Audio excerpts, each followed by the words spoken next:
Hi, welcome back to new video. आज हम दोबारा से स्टार्ट करने वाले हैं अपने कंप्यूटर नेटवर्क की सीरीज़ को। आज से हम लोग स्टार्ट करने वाले हैं अपने कंप्यूटर नेटवर्क का जो लास्ट चैप्टर है, एप्लीकेशन लेयर। ठीक है, तो उसको स्टार्ट करने वाले हैं। और बस और क्या, एप्लीकेशन लेयर हम लोग पढ़ेंगे, उसके बाद चैप्टर एंड हो जाएगा। ठीक है। ठीक है, तो लास्ट लेक्चर से हमने पूरा ट्रांसपोर्ट लेयर फिनिश कर लिया था। तो अब आते हैं एप्लीकेशन लेयर पे। सो एप्लीकेशन लेयर को जैसे मैं क्या करता हूँ, मैं लिखता हूँ नेटवर्क एप्लीकेशन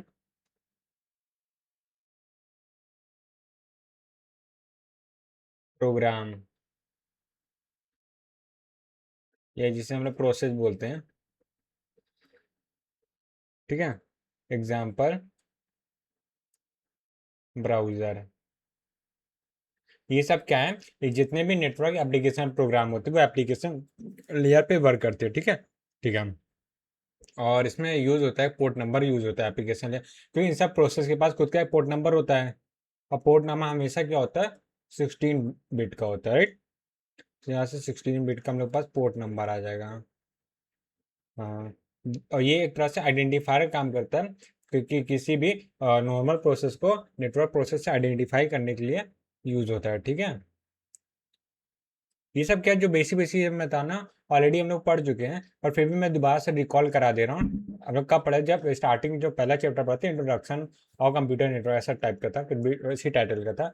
तो वहाँ पे हम लोगों ने पढ़ा था ये सब चीज़ें। ठीक है, तो वैसे वैसे कुछ बहुत ज़्यादा चीज़ें नहीं, तो बेसिक चीज़ें सभी को पता होगी क्या होता है। ठीक है, तो इसलिए बहुत डेप्थ नहीं जा रहा है। ठीक है, तो एप्लीकेशन लेयर की एक फैसिलिटी होती है जिसे हम लोग बोलते हैं टू प्रोसेस कम्युनिकेशन, राइट। सो यहाँ पे मैं हेड डाल देता हूँ, टू प्रोसेस कम्युनिकेशन। कम्युनिकेशन, ठीक है। ठीक है, सो यहाँ पे देखो, two network process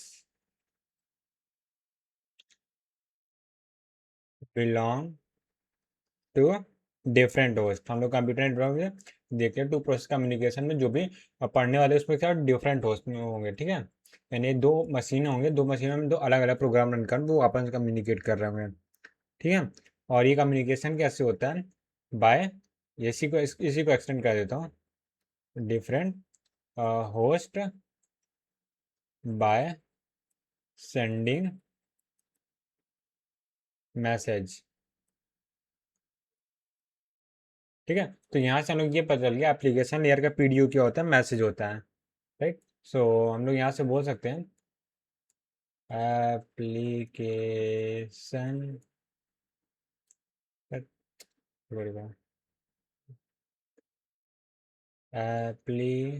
application layer PDU क्या होता है, वो होता है मैसेज। ठीक है, यानी एक एप्लीकेशन लेयर जो भी बात करेगा वो मैसेज फॉर्मेट होगा। यानी जैसे दो प्रोसेस हैं, दो अलग अलग होस्ट में, ठीक है, जब दो मशीन में दो प्रोसेस चल रहे हैं, तो एक मशीन का एप्लीकेशन लेयर यहाँ पे, दूसरी मशीन का एप्लीकेशन लेयर यहाँ, ये दोनों आपस में कम्युनिकेट करेंगे थ्रू मैसेज। ठीक है, यहाँ से ये मैसेज आएगा, यहाँ से ये मैसेज आ रहा है। ठीक है। ठीक है, ऑलराइट। ठीक है, तो ये हो गया। अब इसमें प्रोटोकॉल क्या होते हैं वो बात करें, तो इसमें मेनली 4 प्रोटोकॉल होते हैं, 4, राइट। तो 4 प्रोटोकॉल एक्चुअली पहले थे, अब सिलेबस चेंज हो गया, तो सिलेबस में खाली दो ही प्रोटोकॉल बचे हुए हैं। ठीक है, तो मैं बताऊंगा, चारों ही बताऊंगा। ठीक है, प्रोटोकॉल, या मैं ही डाल देता हूँ प्रोटोकॉल वाइट कलर से, प्रोटोकॉल।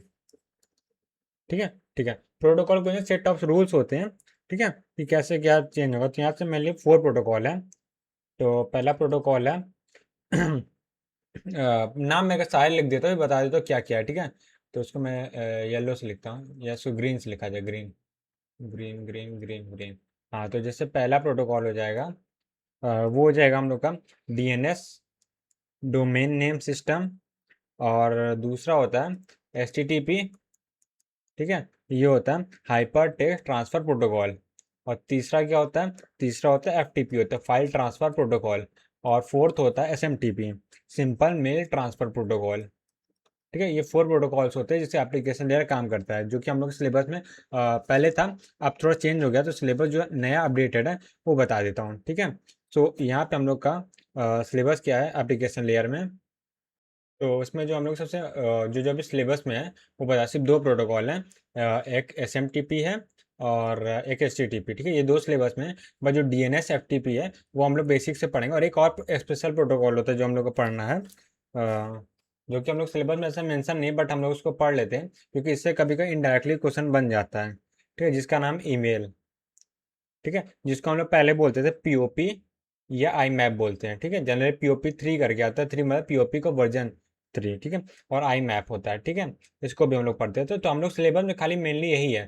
ठीक है, एक ये है एक ये है, बट हम लोग क्या एक एक करके सारे पढ़ने वाले हैं। ठीक है, बट इधर डिटेल में नहीं जाएंगे, बट मोटा मोटा स्ट्रक्चर क्या बोलते हैं, अंडरस्टैंड कर लेंगे क्या होता है, कैसे वर्क करता है, बस इतना काफ़ी है। ठीक है, ठीक है। सो हम्म सो हाँ, तो अब आते हैं हम लोग के यहाँ पे, अब क्या करना चाहिए।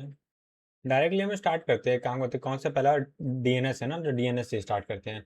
सो पहला है हम लोग का DNS। ठीक है, जिसका नाम है डोमेन नेम सिस्टम। तो यहाँ फुल फॉर्म लिख देता हूँ, डोमेन डोमेन नेम सिस्टम। ठीक है, ठीक है। सो ये हो गया। एक सेकंड, वेट वेट, मैं कुछ गड़बड़ बता दिया। एक्चुअली ऐसे HTTP नहीं, HTTP हट गया, DNS है, sorry sorry sorry, my bad. DNS और SMTP, HTTP और FTP हम लोग का हट गया, ईमेल भी हटा है। ठीक है, तो ये सिर्फ 2 प्रोटोकॉल है, तो मैंने तो अपोजिट बता दिया, HTTP नहीं एक्चुअली DNS है। ठीक है, तो मैं उसको करेक्ट कर दे रहा हूँ। हाँ, तो यहाँ पे लिखते हैं DNS हो गया, राइट, डोमेन नेम सिस्टम। तो DNS को देखो हम लोग डिटेल में देखना है, HTTP FTP का हम लोग थोड़ा सा ओवरव्यू ले लेंगे एक तरह से, समझे। ठीक है, तो यहाँ पे डोमेन नेम सिस्टम होता है, इसका काम क्या होता है, अ, इसका काम होता है हम लोग का, कह सकते हैं जो भी IP एड्रेस होता है ना, उसके अकॉर्डिंग हम लोग को एड्रेस प्रोवाइड करता है। ठीक है, एक ऐसा सिस्टम समझ लो। ठीक है, तो अभी धीरे धीरे करके इसको स्टडी करेंगे, तो कैसे होता है, कैसे काम करता है, ये सब पूरा हम लोग देखने वाले हैं इसका। तो सबसे पहले ये हम लोग का होता है स्टेटलेस प्रोटोकॉल होता है, स्टेटलेस प्रोटोकॉल होता है। ठीक है, स्टेटलेस एप्लीकेशन लेयर प्रोटोकॉल, ऐसा लिखता, पूरा लिख देता हूँ, application layer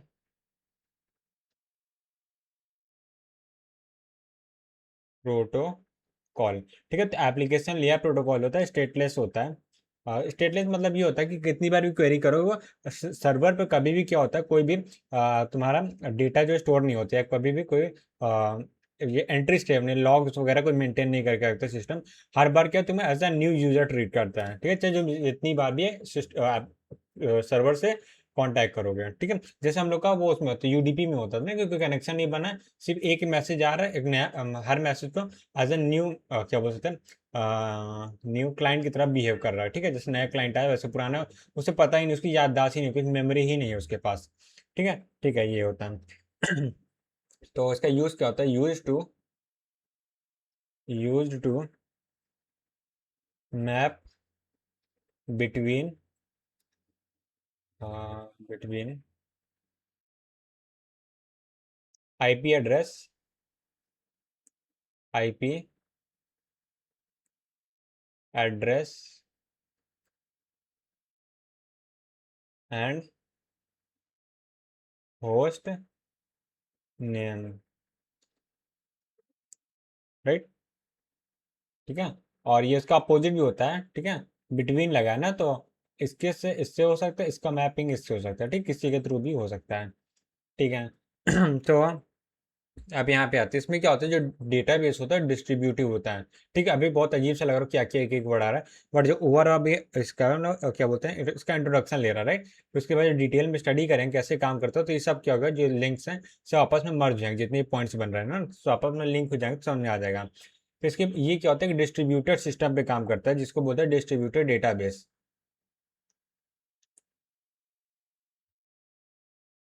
distributed database, database. ठीक है। डिस्ट्रीब्यूटेड डेटाबेस मतलब क्या होता है कि जो डेटा है इसका एक जगह नहीं है। तो ये समझो जैसे हम लोग का आईपी एड्रेस है, होस्ट नेम का जो टेबल है उसमें क्या होगा, एक टेबल मान लो बने पर कोई एग्जैक्टली ऐसे नहीं होती, बट मैं बता रहा, जैसे मान लो यहाँ आईपी एड्रेस लिखा है, यहाँ पे नेम लिखा हुआ है होस्ट का, ठीक है। इस आईपी एड्रेस के अकॉर्डिंग ये वाला नेम है, इस आईपी एड्रेस को ये वाला नेम है, इस आईपी एड्रेस के अकॉर्डिंग ये वाला नेम है। ऐसे करके कुछ एंट्रीज लिखे, पर जो एंट्रीज है इतनी बड़ी एंट्रीज है ना, उसको एक जगह नहीं रखा जाता, इसको डिस्ट्रीब्यूटेड फॉर्म में रखा जाता है, किसकी मल्टीपल कॉपीज मल्टीपल जगह होंगी, ठीक है। इनके अगर कभी डेटा लॉस वगैरह होता है, सर्वर क्रैश होता है, तो ये डेटा रिकवर किया जा सकता है, ठीक है। इसीलिए इसको डिस्ट्रीब्यूटेड सिस्टम बोलते हैं। सो इसी चीज को हम लोग लिखने वाले हैं, इम्प्लीमेंटेड इम्प्लीमेंटेड इन हायरार्किकल या हायरार्की ऑफ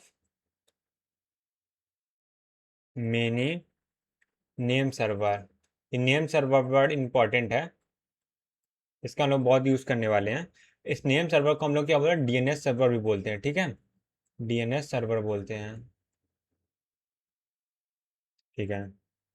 अगला पॉइंट यहाँ पे लिख सकते हैं हम लोग, होस्ट, ठीक है। जो होस्ट होगा उसे हम लोग क्या बोला, डीएनएस के लिए क्लाइंट होगा।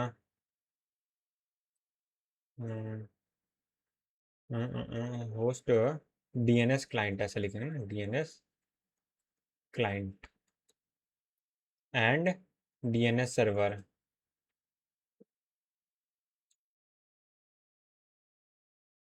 ठीक है। दो चीज़ें होती हैं, एक डीएनएस क्लाइंट होगा, एक डीएनएस सर्वर होगा। सर्वर है जिससे कांटेक्ट कर रहे हैं, और क्लाइंट वो होगा जो कांटेक्ट कर रहा है, ठीक है।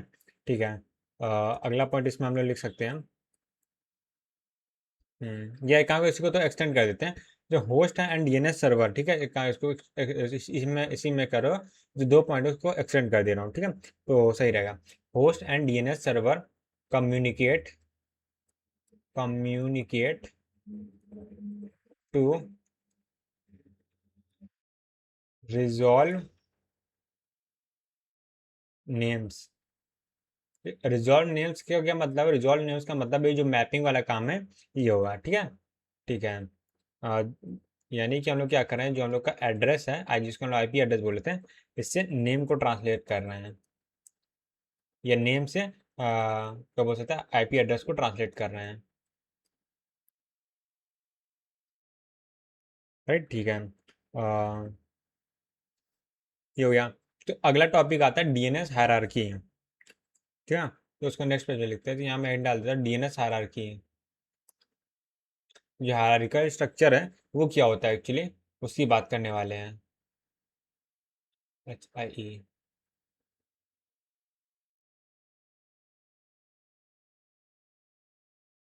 ठीक है। तो सबसे पहले डीएनएस हायरार्की क्या होता है, डिस्ट्रीब्यूटेड डेटाबेस पे काम करती है, जिसको हम लोग इसलिए हम लोग इसको बोलते हैं डीएनएस डिस्ट्रीब्यूटेड हायरार्की। सो डीएनएस डिस्ट्रीब्यूटेड डिस्ट्रीब्यूटेड हायरार्की, ठीक है।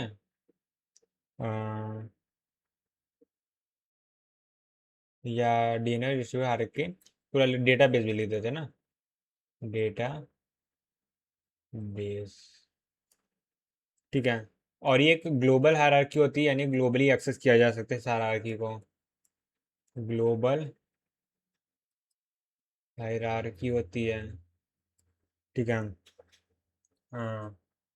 सो अब डीएनएस का नेम जो सर्वर होता है उसके अंदर थ्री कंपोनेंट होते हैं, ठीक है। तो इसको मैं थोड़ा चेंज कर दे रहा हूँ।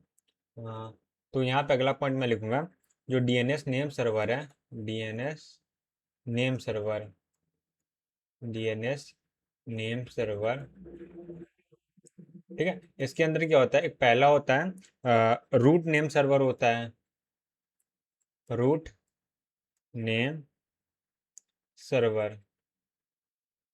दूसरा होता है हम लोग का top level domain, top level domain. और थर्ड होता है, ये होता है हम लोग का ऑथराइज नेम सर्वर,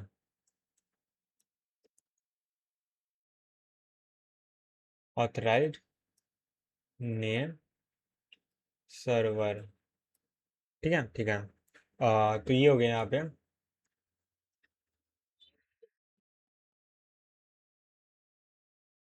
और क्या बोलते हैं, टॉप लेवल डोमेन है, उसको हम लोग शॉर्ट में TLD बोलते हैं। ठीक है, ठीक है। तो या TLD बोले या तो टॉप लेवल डोमेन बोले। ठीक है। सो इसका स्ट्रक्चर क्या होता है मैं बता देता हूँ सबसे पहले। यहाँ पर आएगा जैसा डायग्राम है जिसमें मैं फिल कर सकूँ। ना ऐसे ही बना दोगे आप। हाँ, तो इसको मैं ब्लू से बना देता हूँ। तो सबसे पहले यहाँ पे क्या होता है, जगह नहीं है, काम को होता है, नेक्स्ट पेज पे बनाता हूँ। तो सबसे पहले होता है हम लोग का रूट नेम होता है, रूट नेम सर्वर होता है। ठीक है, रूट नेम सर्वर होता है। जैसे यहाँ आपने लिखा रूट नेम सर्वर। ठीक है, तो रूट नेम सर्वर होगा, उसके बहुत सारे चाइल्ड होंगे क्योंकि हायरार्किकल स्ट्रक्चर है, ट्री स्ट्रक्चर में होगा, उसके बहुत सारे चाइल्ड होंगे। तो मैं काम करूँ एग्जाम्पल के लिए सिर्फ 4 चाइल्ड बना दे रहा हूँ। ठीक है, 1 2 3 एंड 4।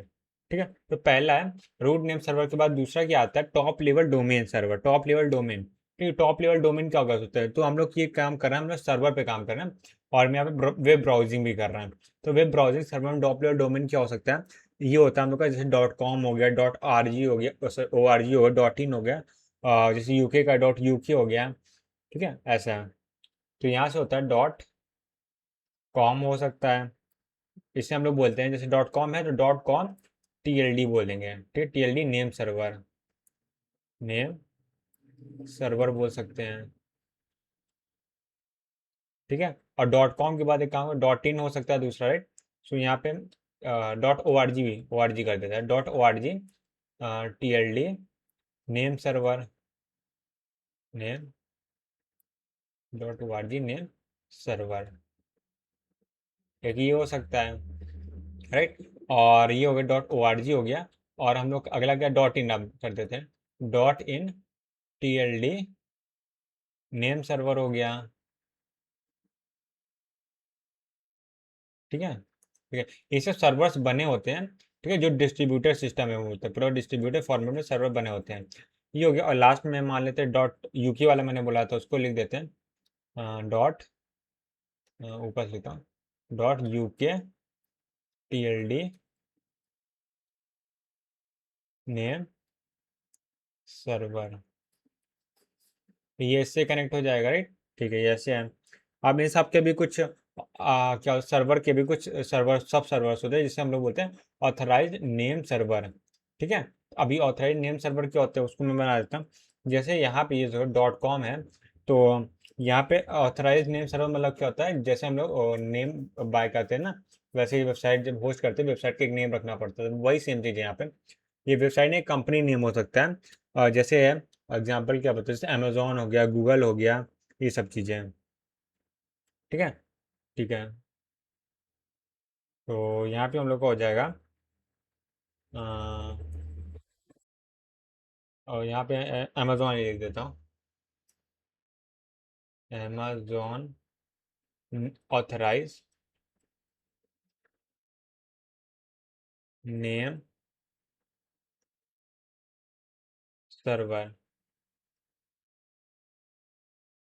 राइट। उसके बाद एक गूगल लिख देता हूँ, दो कर देता हूँ। ठीक है, Google authorize name server, name server यानी इसकी पूरी अथॉरिटी जो है गूगल के पास है। ठीक है, ठीक है, ये मतलब है ये सर्वर जो है गूगल ही मैनेज करता है, ये कहने वाला है, ये प्राइवेट जो है मैनेज करता है। ठीक है, ये मतलब है। ठीक है, और कभी कभी क्या होता है, जैसे हम लोग का नेम सर्वर ना, वो एक लेवल में नहीं एंड होता, उसके मल्टीपल लेवल होते हैं। जैसे .in है, .in के अंदर बहुत सारे हो सकते हैं, .gov और .ac ऐसे होता है इंडिया में। ठीक है, ठीक है। जैसे .in जैसे इंडिया के लिए होता है, पर .in के अंदर भी बहुत सारे हो सकते हैं ना, जैसे कि वही मैं बताया, एक .gov हो सकता है। तो यहाँ मैं लिखता हूँ, जैसे गवर्नमेंट वेबसाइट के लिए .in के बाद .gov लगा देते हैं। तो जनरली क्या होता है, हम लोग को .gov.in मिलता है। ठीक है, ऐसे करके दिखता है। ठीक है, .in लास्ट में लगता है, GOV, राइट, ऐसे होता है, GOV.in हो गया। ठीक है, ऐसे हम लोग को रहता है। ठीक है, कोई भी काम मतलब गवर्नमेंट वेबसाइट का नाम है .gov.in होता है। तो GOV ये होता है गवर्नमेंट, जो ऑथोराइज गवर्नमेंट ने क्या किया, इस नेम सर्वर को लिया, और .in इंडिया के लिए होता है। ठीक है, तो ऐसे करके हम लोग को ये हो गया 2 लेवल। इससे मल्टीपल लेवल हो सकते हैं, कितने भी लेवल हो सकते हैं, ऐसा कोई लिमिट नहीं है। ठीक है। तो GOV जिसे हम लोग बोलते हैं second TLD name server, top level domain name server, name server. ठीक है। तो और यहाँ पे क्या होगा, .AC ले लेते हैं। AC मतलब एकेडमिक के लिए यूज होता है, सेकेंड TLD नेम सर्वर।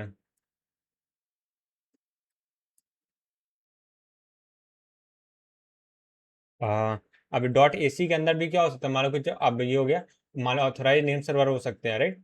सो यहाँ पे भी ऑथराइज नेम सर्वर कुछ हो सकता है, यहाँ पे भी कुछ ऑथराइज होते हैं, जैसे मान लेते हैं, इधर मान लेते हैं IIT, ठीक है, कुछ भी हो सकता है, मान लेते हैं IIT के, मान लेते हैं कानपुर के लिए। ठीक है, ये हो गया ऑथराइज्ड नेम सर्वर हो जाएगा, नेम सर्वर हो गया।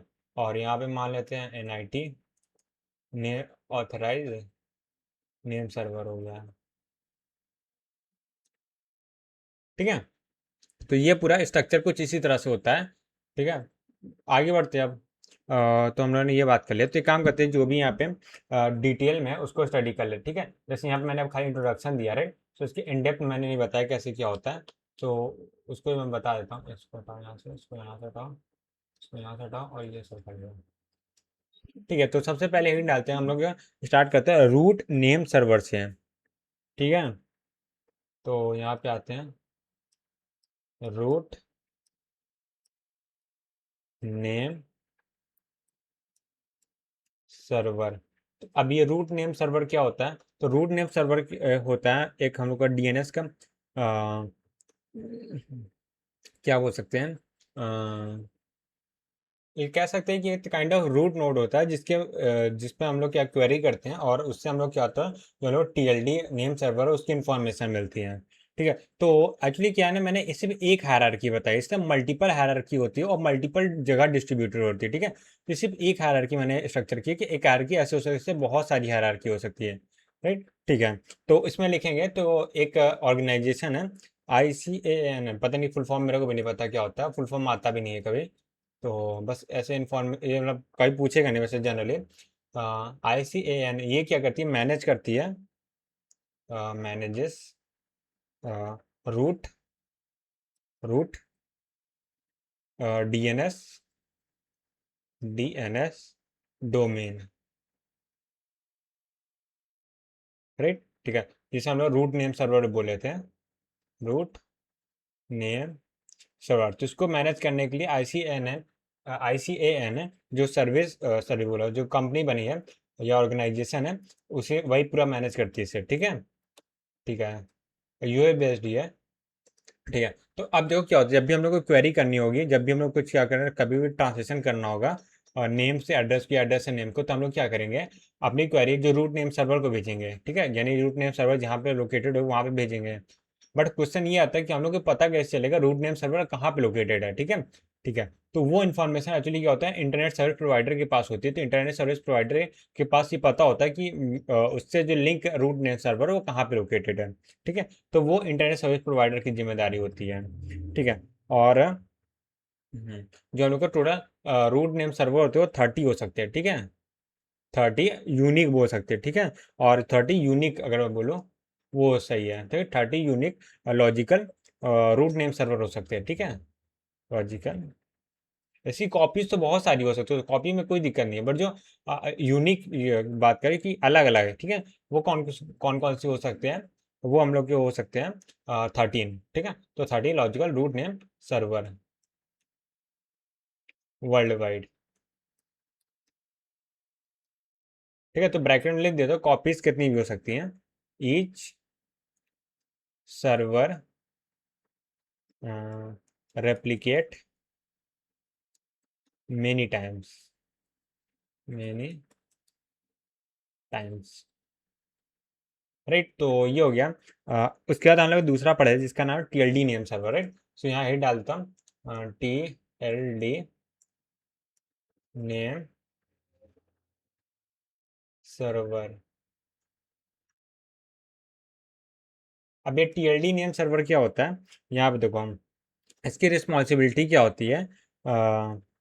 ये क्या बोलते हैं, जो टॉप लेवल डोमेन होता है ना, उसके लिए रिस्पॉन्सिबल होता है, ठीक है। ठीक है। और ये भी क्या मैनेज बाय आईसीएएन होता है, ठीक है। तो इसकी इसकी जिम रिस्पॉन्सिबिलिटी हो जो भी डॉट इन है, डॉट नेट, इस टॉप लेवल सर्वर जो क्रिएट तो नहीं करता, क्रिएट तो हम ही लोग करते हैं, उसे मैनेज करने के लिए और टीएलडी नेम सर्वर होता है। यानी ये एक टीएलडी से, यहाँ पे देखो जिसमें मैंने एग्जांपल दिया है डॉट कॉम, ठीक है। डॉट कॉम वाली, अगर dot com TLD name server, तो डॉट कॉम के अंदर जो भी एंट्रीज है टेबल को मेंटेन करना हुआ, ये सारी जिम्मेदारी होती है टीएलडी नेम सर्वर की, ठीक है। तो ये रिस्पॉन्सिबल होता है, responsible responsible for all top level domain domain like जितने भी डॉट कॉम हो सकते हैं, या डॉट ओ आर जी इसको मैंने लिखा है, वो हो सकता है, और ई सी टी में कुछ भी हो सकता है इसके बाद, ठीक है। ठीक है। हम्म। और ये भी क्यों कौन मैनेज करता है, आई सी एन ए, यानी इसको भी कौन मैनेज करता है, आई सी ए एन एन, ठीक है। ये इसको मैनेज करती है, ठीक है। उसके बाद जो लास्ट आता है वो होता है अथॉरिटेटिव नेम सर्वर, राइट। तो यहाँ पे जगह नहीं है तो काम को नेक्स्ट पेज में लिखता हूँ। Authoritative authoritative authoritative name server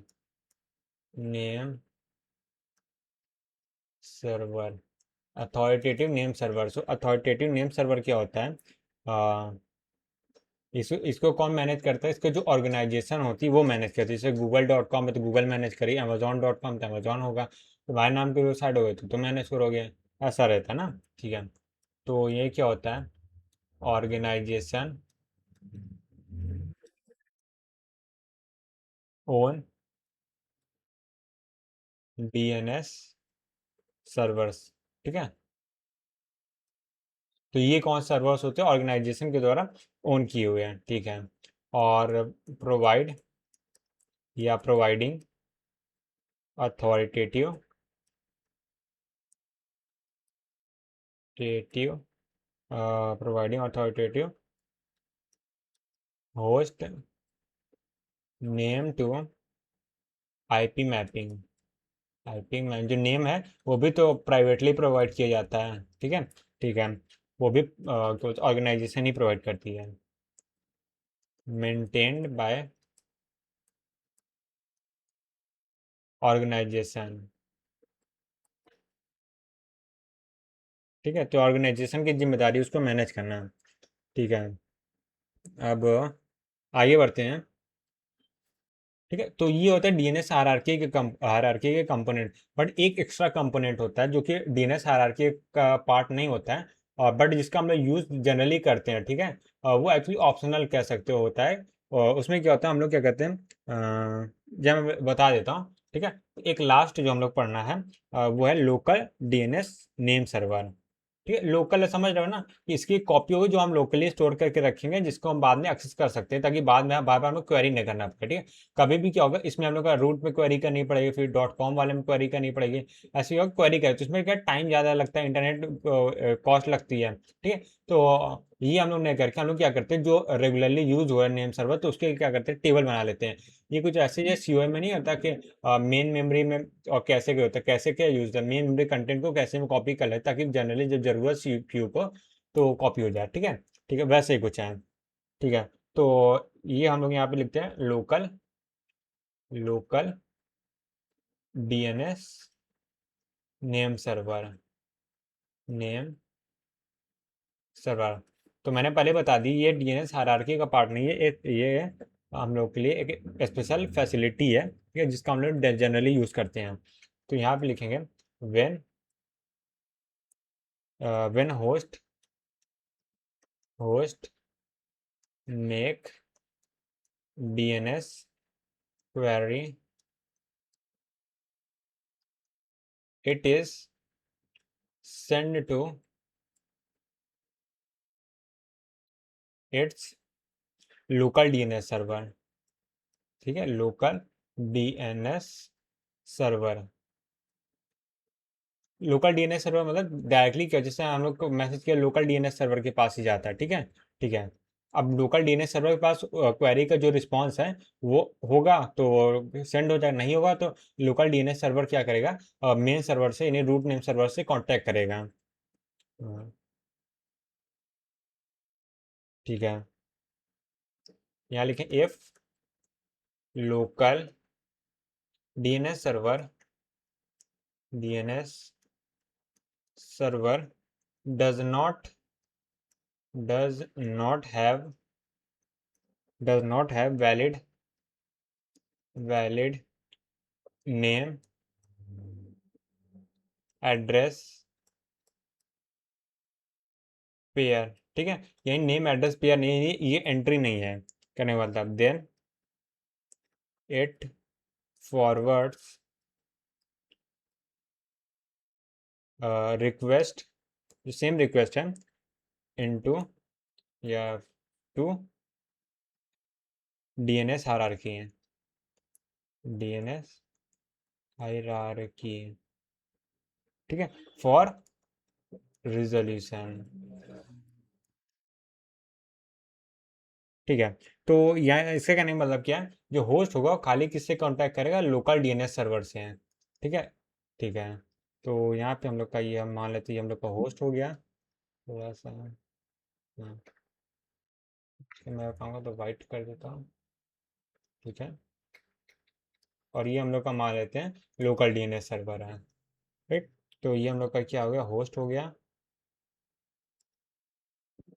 local DNS server, ठीक है, ठीक है। तो क्या होगा यहाँ पे देखो, कलर चेंज कर देता हूँ, यहाँ पे देखो एक क्वेरी जाएगी, ठीक है, उसका रिस्पांस यहाँ से यहाँ तक आएगा, ठीक है, ये यहाँ क्वेरी गई, यहाँ रिस्पांस आया, तो जो क्वेरी जाती है उसे हम लोग बोलते हैं डीएनएस क्वेरी, डीएनएस क्वेरी, और जो रिस्पांस आता है वो हम लोग बोलते हैं डीएनएस रिस्पांस, डीएनएस रिस्पांस, ठीक है। तो होस्ट के लिए क्या हुआ, उसने लोकल सर्वर से कांटेक्ट किया, लोकल सर्वर्स ने यानी क्या किया, रिप्लाई किया, बट ये लोकल सर्वर कौन मैनेज करता है, कौन हैंडल करता है, ठीक है, तो ये मैनेज होता है हम लोग का इंटरनेट सर्विस प्रोवाइडर के थ्रू, ठीक है, तो यहाँ लिख देता हूँ मैनेज बाय आईएसपी, ठीक है, इंटरनेट सर्विस प्रोवाइडर, ठीक है, राइट, ठीक है, हम्म। दो पॉइंट इसमें और मैं सोचा लिख देता हूँ, तो पहला पॉइंट ये हो जाएगा कि जो हम लोग का जितने भी हम लोग पास इंटरनेट सर्विस प्रोवाइडर खुद उनके पास खुद का डीएनएस क्या होता है, लोकल सर्वर होता है, ठीक है, तो ये भी लिख देता हूँ इसमें, each each ISP has local local DNS name server,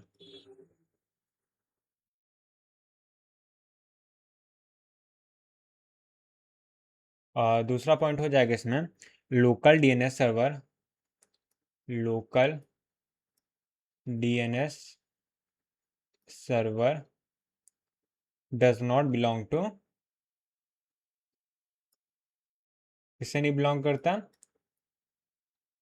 DNS hierarchy है, डीएनएस हायरार्की, ठीक है, ठीक है, ओके, तो ये चीज़ हो गया। अब हम लोग आते हैं कि जैसे हम लोग बोला ना कि इसका पूरा काम क्या होता है, पूरा डीएनएस सर्वर का जो हम लोग पढ़ने वाले डीएनएस का मेन काम होता है हम लोग को ट्रांसलेशन करने का, ठीक है, एड्रेस ट्रांसलेशन जिसे बोलते हैं। तो अब ये करता कैसे कैसे होता है इसकी बात कर ले, ठीक है, वो हम लोग देखे हायरार्की होती कैसे है ये सब हम लोग देख लिया, बट एक्चुअली ट्रांसलेशन होता कैसे ये देखना है, ठीक है। तो यहाँ पे आता है डीएनएस नेम रेजोल्यूशन, यहाँ पे डालता हूँ डीएनएस नेम रिजोल्यूशन, ठीक है। तो यहाँ पे लिखेंगे हम पहला पॉइंट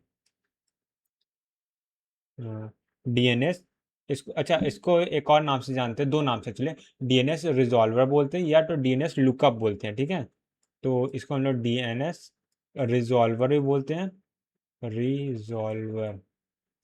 और सो एंड नहीं होगा, या तो हम लोग इसे DNS लुकअप बोलते हैं, ठीक है। DNS लुकअप, लुकअप मतलब क्या होता है? लुकअप एक वर्ड है जो किसी भी सर्चिंग के लिए यूज होता है, राइट, कि हम लोग सर्च कर रहे हैं उसमें, वैसे समझ सकते हो, ठीक है। तो इसमें देखो दो तरह से होता है इसका भी, जैसे दो एल्गोरिथम जैसे एक तरह समझ सकते हो, तो दो एल्गोरिथम्स होते हैं, दो में से किसी एक का यूज किया जाता है। पहला भी होता है कि हम लोग इसको कर दें आइटरेटिव क्वेरी के थ्रू, आइटरेटिव क्वेरी के थ्रू, आइटरेटिव क्वेरी के थ्रू। और दूसरा होता है हम लोग इसको क्या कर दें, रिकर्सिव क्वेरी के थ्रू, रिकर्सिव।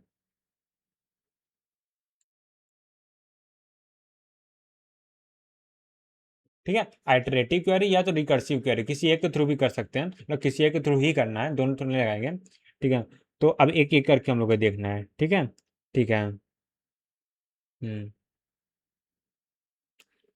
और हाँ, एक और पॉइंट बताने वाला हूँ, जो ये अगर मान लो यहाँ पे हम लोग क्या ये मान लेते हैं, ये हम लोग DNS रिजॉल्वर है, ठीक है, ठीक है, यानी DNS रिजॉल्वर काइंड ऑफ एक प्रोग्राम ही तो है जो रन होता है, जो कि सर्च करता है, ठीक है। तो ये प्रोग्राम है, ये प्रोग्राम कहीं भी हो सकता है, होस्ट में भी हो सकता है और ISP के थ्रू भी हो सकता है। इसका मतलब क्या है, ये जो DNS है रिजॉल्वर है, रिजॉल्वर। और यहाँ पे जो हम लोग का DNS हायरार्की है, DNS हायरार्की, ठीक है। तो DNS हायरार्की है, जो यहाँ पे मैंने बोला ना, क्वेरी जाएगी और उसका रिस्पांस यहाँ पे ये आएगा, ठीक है। तो ये क्या होता है, DNS क्वेरी होती है, DNS क्वेरी, और ये DNS रिस्पांस हो गया, ठीक है।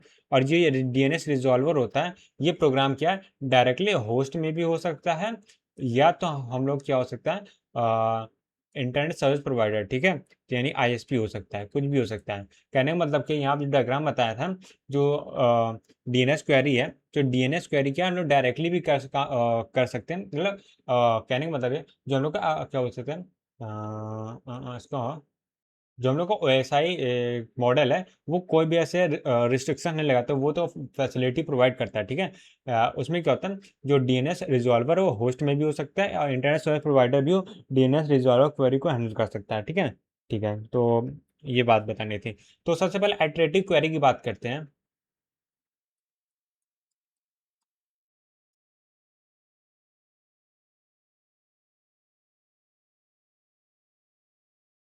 आइटरेटिव क्वेरी क्या होगा, इसमें क्या होगा, आइटरेटिव क्वेरी में जो DNS रिजॉल्वर होगा, देखो अच्छा, जो भी हम लोग पढ़ने वाले हैं उसमें क्या होगा, DNS रिजॉल्वर क्वेरी करेगा। अभी DNS रिजॉल्वर होस्ट है कि इंटरनेट सर्विस प्रोवाइडर, इससे हम लोग को मतलब नहीं है, ठीक है, ठीक है। तो यानी DNS रिजॉल्वर और DNS हायरार्की के बीच जो कम्युनिकेशन है उसकी बात कर रहे हैं। तो आइटरेटिव क्वेरी में क्या होगा, इसमें हम लोग लिख सकते हैं connected server,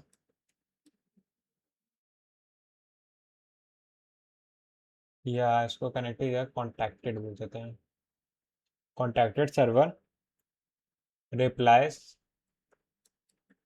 replies with name, यानी कि एड्रेस, नेम या एड्रेस दोनों हो सकता है ना, तो of server, of server to connect. इससे कहने का मतलब क्या है, कहने का मतलब ये है कि मान लेते हैं यहाँ पे हम लोग क्या है, DNS रिजॉल्वर है यहाँ पे, ठीक है, तो ये DNS रिजॉल्वर है, और दो तीन, तो तीन यहाँ बना दे रहा हूँ, एक यहाँ हो गया, इसको इन दोनों घटा देता हूँ, यहाँ पे सही है, हाँ। तो यहाँ पे देखो ये क्या DNS रिजॉल्वर है, ठीक है, ठीक है, ये DNS रिजॉल्वर हम लोग का।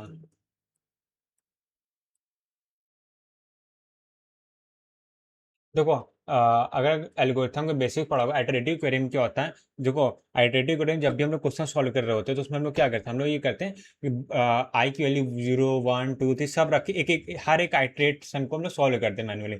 बट जब रिकर्सन करते हैं, रिकर्सन में क्या होता है, हम सिर्फ एक स्टेप को सॉल्व करते हैं, बाकी के step already recursion automatically handle कर लेता है। सेम यही एल्गोरिथम या बोलो यही मेथड जो है यहाँ पे भी लगेगा। डीएनएस क्वेरी को जब आइटरेटिवली हम लोग रन करेंगे तब क्या होगा, हम लोग को हर एक लेयर में जाके खुद से क्वेरी करनी पड़ेगी, ठीक है। एक लेयर में जाएंगे, रिस्पॉन्स आएगा, उस रिस्पॉन्स के थ्रू हम लोग दूसरी जगह जाएंगे, वहाँ पे कुछ एड्रेस आएगा, उस एड्रेस से तीसरी जगह जाए, ऐसे जाएंगे जब तक कि हम लोग को अपना जो टारगेट एड्रेस है वो मिल नहीं जाता, ठीक है। तो मैं एक बार फिर से बता दे रहा हूँ, तो ये हम लोग का हो गया सबसे पहले रूट नेम सर्वर होगा, ठीक है। यहाँ पे हम लोग का डीएनएस हायरार्की है, ठीक है, ये डीएनएस हायरार्की है, ठीक है। डीएनएस हायरार्की टॉप लेवल का होता है, रूट नेम सर्वर होता है। तो ये हो गया रूट, ये हो गया नेम, और ये हो गया सर्वर, ठीक है। तो ये रूट नेम सर्वर हो गया। तो सबसे पहले क्या होगा, डीएनएस रिजॉल्वर है वो कांटेक्ट करेगा रूट नेम सर्वर से, ठीक है। तो यहाँ पे क्या होगा, डीएनएस क्वेरी की जा रही है, ठीक है। अब डीएनएस क्वेरी का कुछ रिस्पॉन्स आएगा, तो ये रिस्पॉन्स आया यहाँ पे है, ठीक है, जिसे हम लोग बोलेंगे डीएनएस रिप्लाई, ठीक है।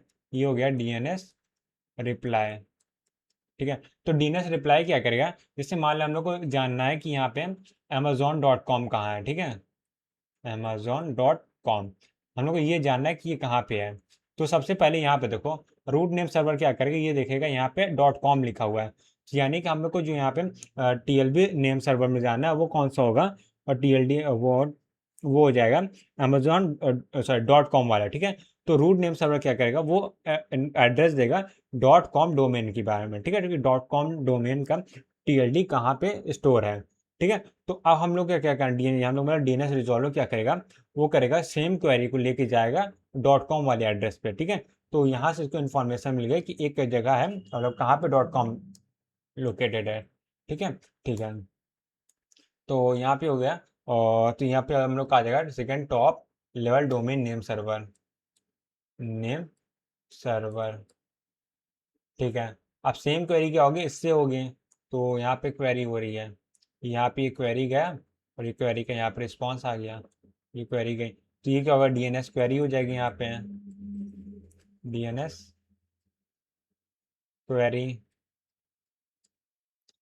ठीक है। और यहाँ पे क्या डीएनएस रिस्पॉन्स हो जाएगा, डीएनएस रिप्लाई जिसको बोलेंगे एक्चुअली, रिस्पॉन्स भी गलत नहीं है, मैं रिप्लाई लिख रहा हूँ तो रिप्लाई लिखूंगा ना, ठीक है। फिर ये हो गया। अब टॉप लेवल डोमेन के बाद हम क्या देखें, टॉप लेवल डोमेन ये बता दे कि अमेजोन वाला जो हम लोग का नेम सर्वर कहाँ पे है, फाइनली हम लोग को ये पता चल जाएगा अमेजोन.com है कहाँ। अब हम लोग कहाँ जाएंगे, अब हम लोग जाएंगे लास्ट वाला जो है अथॉरिटेटिव नेम सर्वर के पास, राइट। सो यहाँ पे हम लोग का आ जाएगा ये हम लोग का अथॉरिटेटिव नेम सर्वर है, अथॉरिटेटिव नेम सर्वर, ठीक है, ठीक है। सो यहाँ पे ये क्वेरी जाएगी, राइट, तो क्वेरी यहाँ भेज देते हैं। सो यहाँ पे ये क्वेरी चली गई, और ये उसका यहाँ पे ऐसे कुछ रिप्लाई आएगा, तो क्वेरी कहाँ जाएगा, डीएनएस क्वेरी हो गई यहाँ पे, और यहाँ पे डीएनएस का रिप्लाई आ गया,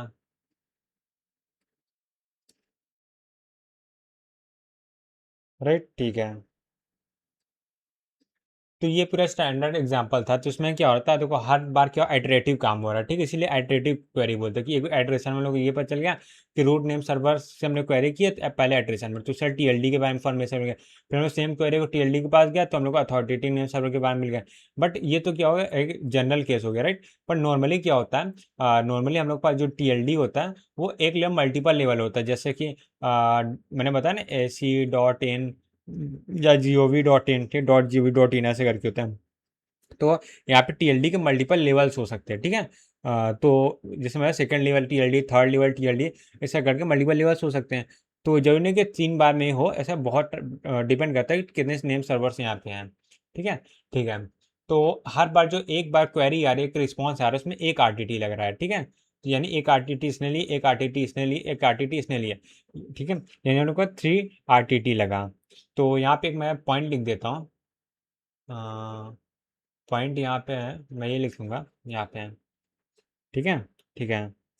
इन केस ऑफ, ये मान लेते हैं कितना 3 है ना यहाँ पे, तो 3 टीयर हायरार्की इसको बोलेंगे, 3 टीयर हायरार्की, ठीक है। तो हम लोग टोटल कितना टाइम लगा, टोटल टोटल 3 RTT, ठीक है, 3 RTT रिक्वायर्ड फॉर इसके लिए नेम रिजोल्यूशन, नेम रिजोल्यूशन। तो की होगा तो की ही होगा, ठीक है, तो ये अपने से कैलकुलेट कर सकते हैं लोग, रिजोल्यूशन, राइट, ठीक है। तो अब आगे बढ़ते हैं, और ओके, तो ये काम करते हैं, क्वेश्चन करते हैं इसी के ऊपर जो मैंने अभी बताया ना, ठीक है, तो इसी के ऊपर एक क्वेश्चन कर लेते हैं। क्वेश्चन ये है कि हम लोग पर एक डोमेन नेम दे दिया गया है, डोमेन नेम दे दिया गया, राइट। सो डोमेन नेम क्या है, www.get.org.in, ठीक है, ये करके डोमेन नेम दे दिया गया। सो हम लोग पूछ रहे हैं, हम लोग से क्या पूछा जा रहा है, और यहाँ पे आइटरेटिव क्वेरी का यूज़ किया गया, राइट। तो iterative query, query is used, ठीक है, then number of number of DNS query response response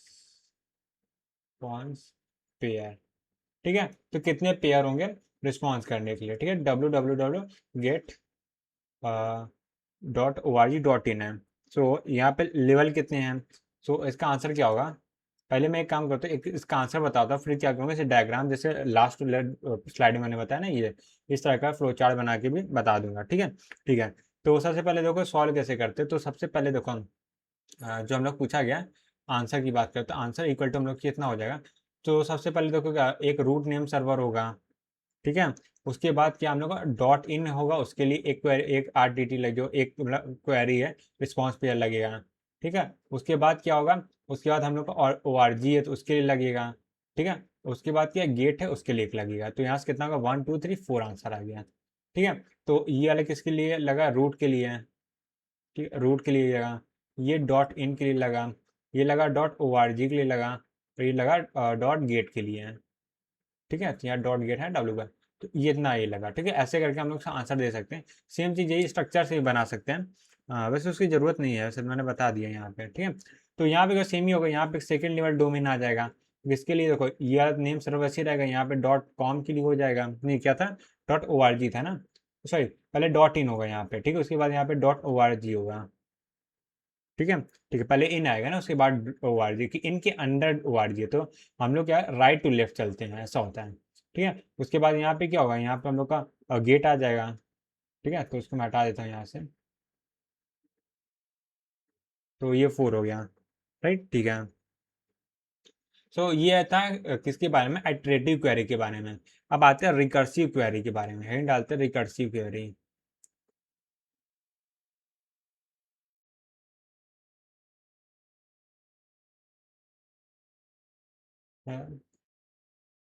तो रिकर्सिव क्वेरी क्या होती है, रिकर्सिव क्वेरी में मैं बताया ना कि से हम लोग को एक बार क्या होगा, एक जो आइट्रेशन करना पड़ेगा, बाकी सारे आइट्रेशन ऑटोमेटिकली रिकर्सिव क्वेरी खुद कर देगा, ठीक है। तो उसमें क्या होगा,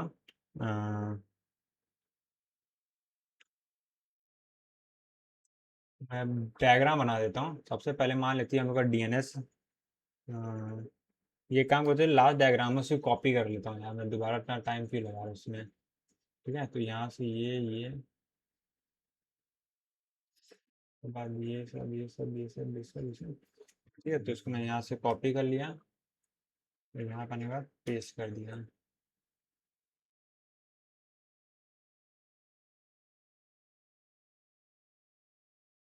हाँ ठीक है। ठीक है, तो इसमें क्या होगा, जो डीएनएस रिजॉल्वर है वो सिर्फ क्वेरी किससे करेगा, वो करेगा रूट नेम सर्वर से बस। बाकी रूट नेम सर्वर का काम है कि उसको रिप्लाई देना है। ठीक है, तो इसको यहाँ से यहाँ पे ये सब हटा देता हूँ। ठीक है, ये होगा। अब रूट नेम सर्वर क्या करेगा, वो करेगा जैसे ही देखो, सबसे पहले क्या होगा, सबसे पहले ये काम होगा। ठीक है, तो यहाँ पे मैं नंबरिंग भी कर देता हूँ। तो यहाँ पे 1 होगा, सेकंड नंबर पे ये काम होगा, थर्ड नंबर पे ये काम हो रहा है, यहाँ पे फोर्थ नंबर पे ये काम हो रहा है, फिफ्थ नंबर पे ये काम हो रहा है, सिक्स नंबर पे ये काम हो रहा है। ठीक है, ठीक है। सिमिलरली यहाँ पे फर्स्ट नंबर पे ये काम हो रहा है। सेकंड नंबर पे क्या होगा, सेकंड नंबर पे होगा, यहाँ से क्वेरी यहाँ पे जाएगी। वो कौन सी होगी, ये भी डीएनएस क्वेरी ही होगी। डीएनएस क्वेरी एक्चुअली नहीं होगी, ये होगा हाँ डीएनएस क्वेरी ही बोलेंगे इसको, डीएनएस क्वेरी ही बोलेंगे। सो एक काम करते हैं, दो साइड, इधर क्वेरी बनाए थे, इधर रिप्लाई बनाऊंगा। ठीक है, फिलहाल के क्वेरी ये होगा डीएनएस क्वेरी, डीएनएस क्वेरी। तो देखो क्या होगा, डीएनएस रूट नेम सर्वर में वो amazon.com भेजेगा, जो भी है a.com मैं बोल दे रहा हूँ। ठीक है, शॉर्ट में। तो .com देखेगा, .com वाले जो भी हम लोग का टीएलडी होगा वहाँ पे क्वेरी से जाएगी। अब टीएलडी क्या करेगा, वो देखेगा यहाँ पे ए लिखा हुआ है, तो ए के पास चला जाएगा डीएनएस क्वेरी कि ए अपना तुम मेरे को एड्रेस बताओ। ठीक है, जब ए अपना एड्रेस बताएगा, किसको बताएगा, वो टीएलडी को बताएगा। ठीक है, टीएलडी को बताएगा, तो टीएलडी आपको यहाँ पे क्या मिलेगा, डीएनएस का रिस्पांस मिलेगा या रिप्लाई मिलेगा, डीएनएस रिप्लाई। ठीक है, और सेम यहाँ पे भी डीएनएस रिप्लाई होगा, यहाँ पे डीएनएस रिप्लाई। ठीक है, ऊपर जाएगा। अब ये डीएनएस रिप्लाई यहाँ पे जाएगा। तो इसका ऑर्डर क्या होगा, पहले नंबर पे होगा, दूसरे नंबर पे होगा, तीसरे नंबर पे होगा, चौथे नंबर पे होगा, पांचवें नंबर पे होगा, छठे नंबर पे होगा, और सिक्स काम यहाँ पे भी होगा। नंबर उतने ही आ रहे हैं, बट क्या है यहाँ पे देखो, सारा काम क्या है, रूट नेम सर्वर का डीएनएस रिजॉल्वर में सिर्फ एक काम है, रूट नेम सर्वर से क्वेरी कर दो, और रूट नेम सर्वर क्या करेगा, कहीं से भी उससे डेटा फेच करके लाना है, यही जो ट्रांसलेशन करना वो रूट नेम सर्वर की जिम्मेदारी है। ठीक है, तो उसमें हम लोग एक पॉइंट ये लिख सकते हैं, ये क्या करता है, पुट करता है, बर्डन करता है, किसी रूट नेम सर्वर को बहुत ज़्यादा बर्डन हो जाता है, बर्डन, बर्डन ऑफ नेम,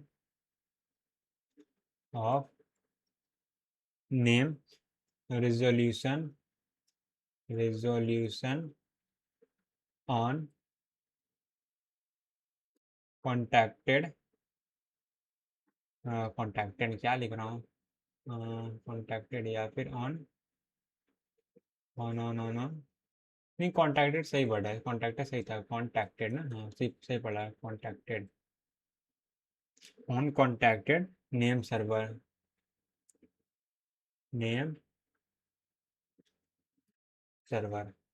ठीक है, ठीक है। तो यानी क्या हो रहा है, इसमें क्या हो रहा है, हैवी लोड हो जा रहा है, दूसरा पॉइंट लिखूंगा,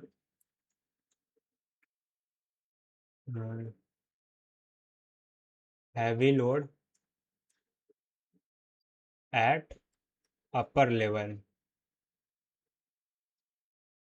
लेवल ऑफ हायरार्की।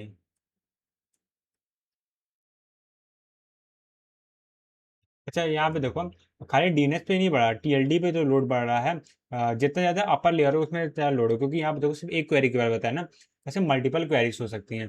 तो जैसे बता, जैसे सारी क्वेरी तो रूट से जाएगी रहेगी। ठीक है, अब रूट से होगा सारी तो .com वाले टीएलडी पे नहीं जाएगा, कुछ .in पे जाएगी, .org में जितने भी टीएलडी होंगे सब टाइप टीएलडी में सारी क्वेरी डिस्ट्रीब्यूट हो जाएगा।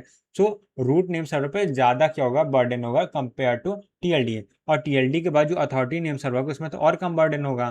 तो इसलिए जितना ज़्यादा हम लोग अपर लेवल पे रहेंगे उतना ज़्यादा बर्डन बढ़ेगा। ठीक है, ठीक है। तो ये चीज़ हो गया। आगे बढ़ते हैं, और जो हम लोग क्या बोल रहे हैं, अगला टॉपिक पढ़ने वाले हैं उसका नाम है डीएनए कैसिंग। यहाँ पे मैं हेडिंग डाल देता हूँ, डीएनए कैसिंग, सॉरी डीएनए बोलो, DNS, DNS domain name system कैसिंग।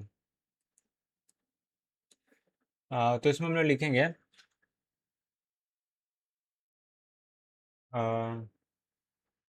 Once any name server learn, वही जैसे मैंने बताया मेन मेमोरी कैसिंग वाला कॉन्सेप्ट सेम वही है, इसीलिए इसको कैसिंग बोलते हैं। लर्न क्या बोल सकते हैं, name server learn mapping, mapping it cases, mapping मतलब स्टोर करके रखते हैं इंफॉर्मेशन को। जैसे अगला पॉइंट आएगा इसमें, immediately, immediately,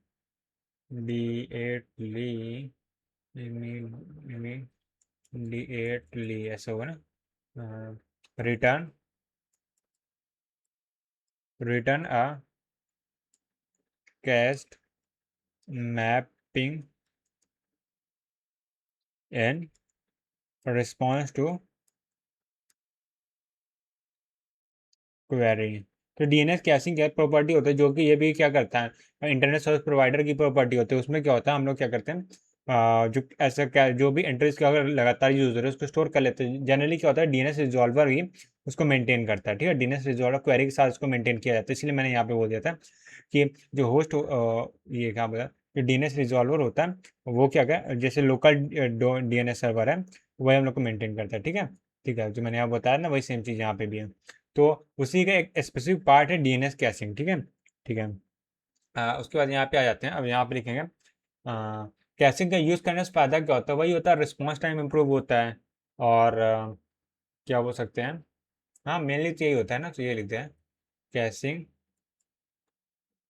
improves response time. Response time लोग को जितना कम हो उतना ज़्यादा बेटर है। और लास्ट पॉइंट यहाँ पे लिख सकते हैं हम लोग, ये कैश्ड एंट्रीज टाइम आउट, ठीक है, डिसअपियर्ड। नहीं देखो, हमेशा तो एंट्री स्टोर नहीं हुए, एंट्री होती है कुछ टाइम के लिए स्टोर होती है। आफ्टर सम टाइम,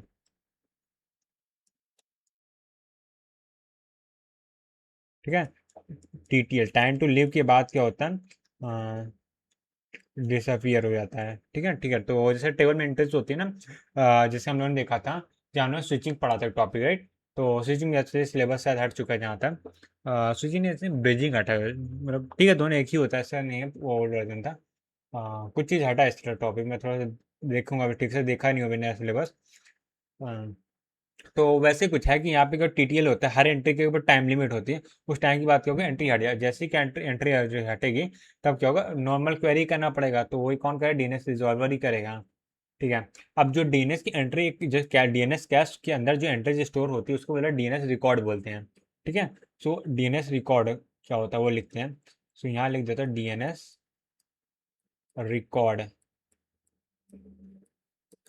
ठीक है। डीएनएस रिकॉर्ड क्या होता है, तो ये भी क्या, डिस्ट्रीब्यूटेड डेटाबेस, या मैं इसको लिख ही देता हूँ। ये क्या होता है, distributed database, database storing resource record, जिसको हम लोग आर बोलते हैं, ठीक है। वो ये डिस्ट्रीब्यूटेड डेटाबेस में जो डिस्ट्रीब्यूटेड डेटाबेस जब स्टोर करता है आर को, ठीक है, रिसोर्स रिकॉर्ड को, वही होता है। तो आर का फॉर्मेट क्या होता है, यानी किस फॉर्मेट में कैसे में डेटा स्टोर होता है, फॉर्मेट, ठीक है। हाँ, तो इसमें जनरली क्या होता है, वो होता है हम लोग का नेम होता है, उसके बाद क्या होगा, हम लोग को वैल्यू होगी, और उसके बाद हम लोग का टाइप होगा, और लास्ट में क्या होगा, टीटीएल होता है। तो ये हम लोग का फॉर्मेट होता है। तो इसके लिए मैं टेबल बना देता हूँ। हम्म, ठीक है, तो टीटीएल कॉलम में नहीं बना रहा हूँ, तो कॉमन है, मतलब वो तो रहेगा ही रहेगा। तो सबसे पहले मेरे को यहाँ से 3 लाइन बनानी है। हम्म, ये हम लोग को हो जाएगा नेम के लिए, और ये हो जाएगा हम लोग का इसके लिए, एक ये हो गया, ठीक है। और मान लेते हैं कुछ एंट्रीज रखने हैं तो उसके लिए भी हम बना लेते हैं। तो यहाँ पे मैं हेडिंग डाल दूंगा। ओहो,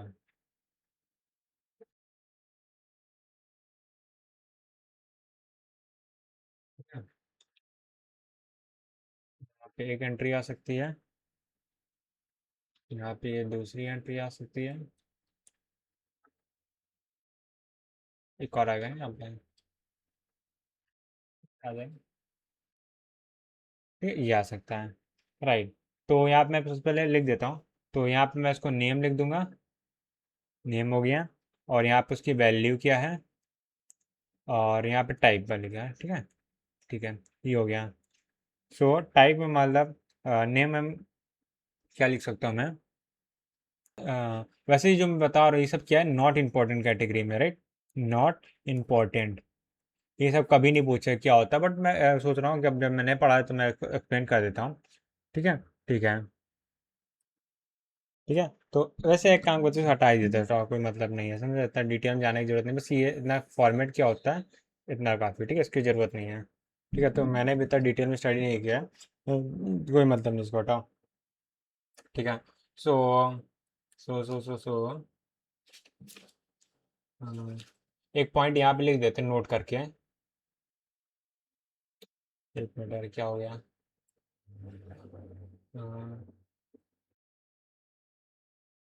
ठीक है, नोट में मैं ये लिखने वाला हूँ, जो डीएनएस की क्वेरी होती है एंड रिप्लाई होता है, ठीक है, जो रिप्लाई मैसेज होता है, have same format, same format.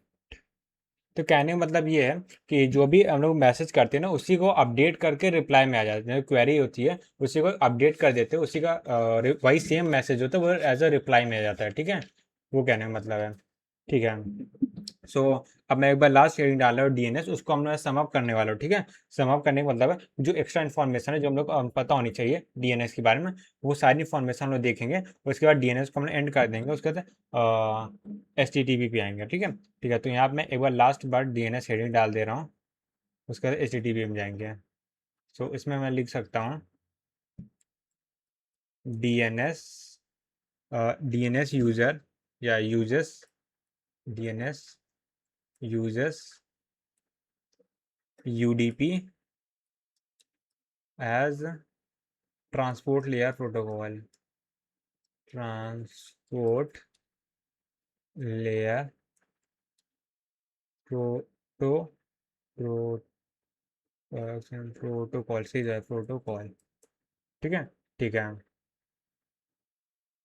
और जो हम लोग का मैसेज साइज है, ठीक है, इसमें जो मैसेज का साइज होता है, मैसेज साइज, वो तो less than or equal to 512 byte, एक मैसेज का साइज होता है, ठीक है।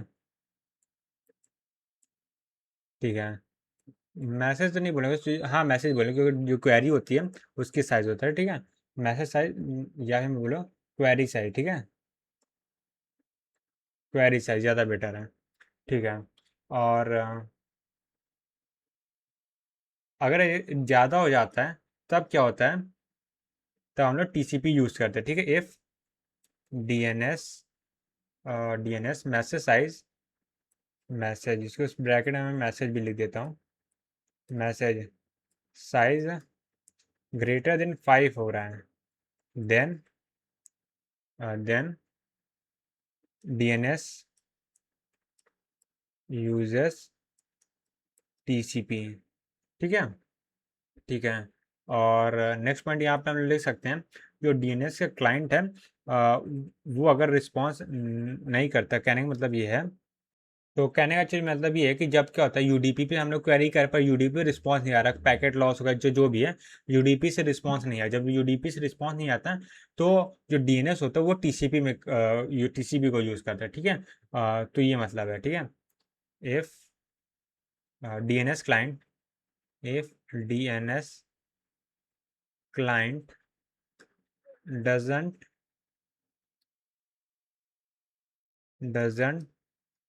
get any response, get a response from DNS server for its query,